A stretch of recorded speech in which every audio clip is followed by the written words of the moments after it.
Undercover CEO walks into his own car dealership, stops cold when he hears a salesman lying. Ethan Harrow didn't look like the kind of man who oversaw a network of dealerships employing over 150 people. No crisp suit, no polished loafers, no entourage trailing behind him. That morning he wore faded jeans, a pair of scuffed boots, and a weathered baseball cap tugged low over his eyes. Even his closest regional manager, someone he'd split a bottle of wine with just last month, wouldn't have clocked him. He pulled his dusty 2010 Toyota Camry into a spot a block away from the lot, not because he couldn't afford better.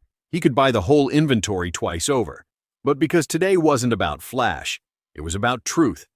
He walked the extra distance, boots crunching on gravel, eyes fixed on the dealership ahead. Harrow Motors, the name bold across the glass facade. His name. But what was happening beneath it? The whispers had started small. A customer in Knoxville complained about hidden fees on a lease. Another in Chattanooga said they'd been promised free maintenance that never materialized. Nothing explosive, just enough to nag at Ethan's gut. This location in Clarksville, Tennessee was a top performer. Mid-tier sedans, steady sales, a reputation for reliability. Or at least it had been. As he stepped through the automatic doors, the showroom greeted him with the scent of tire rubber and stale coffee. A bell chimed faintly overhead, but no one looked up. Sales desks sat scattered across the floor, two reps laughing over by the water cooler, a receptionist swiping at her phone. Ethan could have been a ghost, exactly how he wanted it. Hey squad, welcome back to the channel. We're here for stories of grit, guts, and epic comebacks. Smash the subscribe button, hit like, and drop your city in the comments. Ethan started in the service bay. Quiet, orderly, mechanics hunched over engines. Nothing off there. He drifted to the waiting area, a guy flipping through a car magazine, a kid tapping on a phone with a spider-webbed screen. No one offered a hello, not even a glance. He moved toward the lineup of SUVs by the big windows. A couple stood nearby, mid-negotiation with a salesman whose voice carried too far, too fast. Trust me, this price won't last past noon. Sign now or it's gone. The couple's faces tightened. Ethan frowned. That hard sell vibe wasn't his playbook. He filed it away and kept moving. Then he turned a corner by the used car section and froze. A woman, maybe early 30s, thin sweater, a toddler strapped to her chest, stood clutching a crumpled envelope, talking to a salesman in a sharp blazer.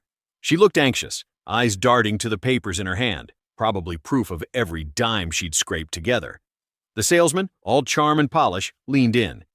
You're getting bumper-to-bumper coverage for 3 years, he said. Engine, AC, everything. And that $995 fee? Standard across the board. Covers inspection, detailing, VIN etching. Ethan's blood chilled. VIN etching? Dropped from their process years ago? And that coverage? A flat-out lie. He'd rewritten those terms himself to keep them clear, honest.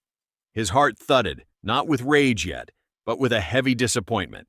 This was his company, his legacy, and this guy was spinning fiction to a woman who looked like she'd counted pennies to walk through the door. Ethan eased back, out of sight behind a rack of brochures, watching. The woman, let's call her Sarah, nodded faintly, fingers tightening on her envelope. Her toddler fussed, but she was too focused, too tense, probably running numbers in her head. The salesman dropped his voice, smooth as oil. Don't sweat the credit check. I'll work the system, get you driving today, even if we bend a few corners. Sarah hesitated, glancing at the exit, but he pressed on, reassuring, relentless. Ethan's jaw clenched. He turned away, not wanting her to feel his stare, and wandered toward a row of pre-owned trucks. A teenage girl stood there, peering at a pickup. A salesman breezed past her, once, twice. No greeting, no offer to help. Ethan stepped up. Looking at this one? She nodded, shy. Yeah, my mom's parking. Her car died last week. Know what's under the hood? He asked. She shrugged. Just needs to be safe. Another customer ignored. It wasn't just one liar. It was a pattern, a culture gone slack.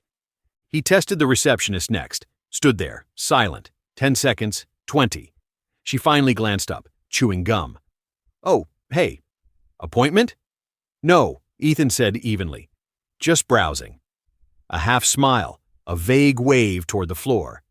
They'll get you. They didn't. For the next half hour, he roamed. Sales, service, finance. Unseen, unhelped.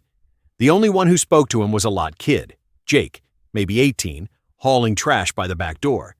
Need anything, sir? Water? I can grab a spec sheet. Ethan smiled.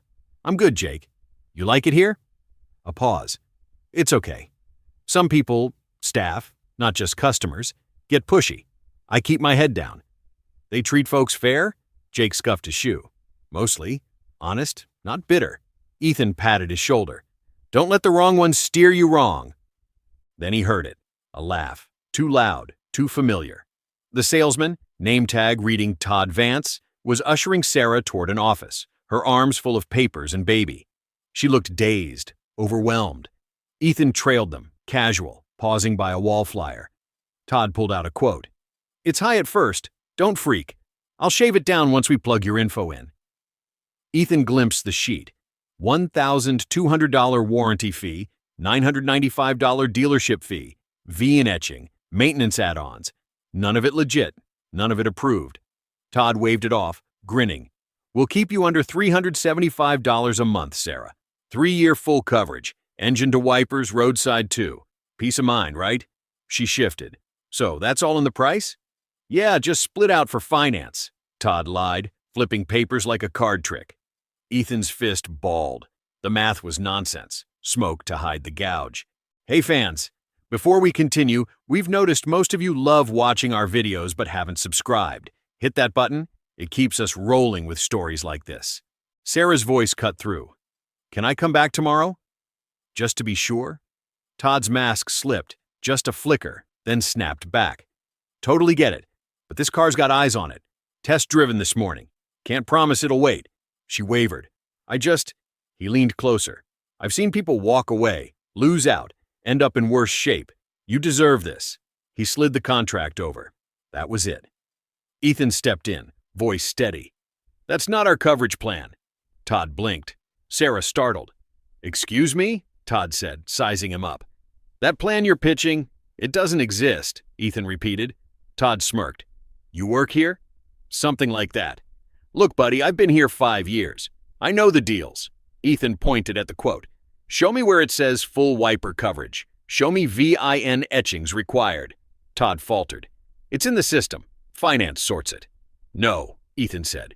You sort it. Now in front of her. Sarah stood, clutching her toddler.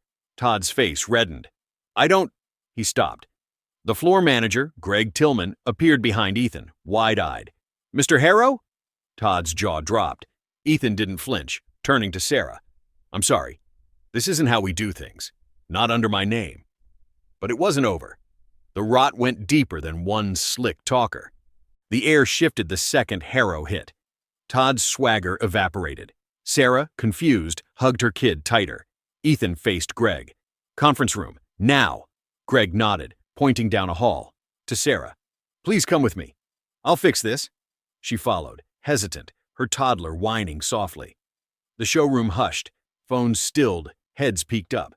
Jake, by the door, met Ethan's eye but stayed quiet. In the glass-walled room, Ethan pulled a chair for Sarah, sat across, Greg hovering nervously, Todd slinking in, arms crossed. Ethan grabbed the quote. This hers? Todd nodded. Ethan spread it out, circled numbers. Explain these. Todd straightened. Standard fees. Everyone does it.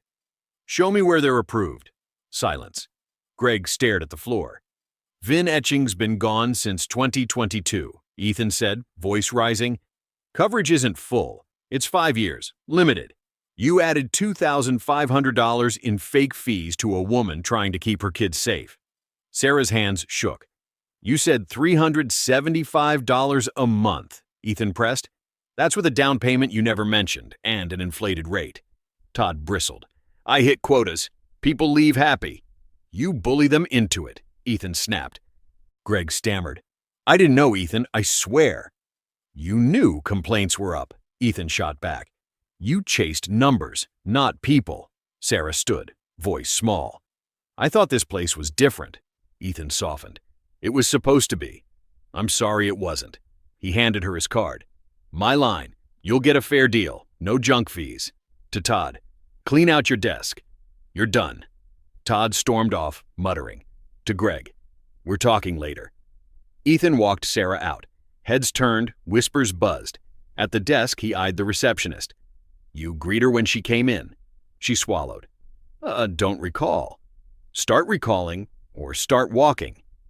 Firing Todd wasn't enough. Ethan knew the culture was cracked. In Greg's office later, he laid it out. You ignored the signs, satisfaction tanked, and you shrugged. Greg slumped. Numbers were good. I thought we were fine. We forgot why people trust us, Ethan said. Now we fix it. Review every deal, 90 days back. Refund anything shady. I want one-on-ones with every rep. How they're trained, what they prioritize. Greg nodded. And Jake? The lot kid? My office next week. He's the only one who acted human today. Days later, Ethan returned. No disguise, navy suit, owning the room. An all-hands meeting packed the break room. I started this in 2005, he began. One lot, me washing cars. I had my name and my word. No lies, no shortcuts. We've drifted, pressuring people, padding fees. That's not us. Fix it or leave. Jake spoke up. What if we've been doing right, but no one sees? Ethan handed him a promotion letter. We see now. Changes hit fast. Refunds issued, training revamped, a new customer relations head brought in. A plaque went up. Every customer deserves dignity, patience, truth. Sarah returned for service weeks later, smiling at Jake behind the desk. Ethan watched, quiet. Trust, not profit, built this. He'd learned it from his mom's first car deal. Dignity mattered. Now he'd fight to keep it.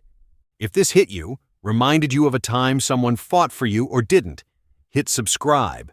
More stories coming that dig deep, not just dazzle.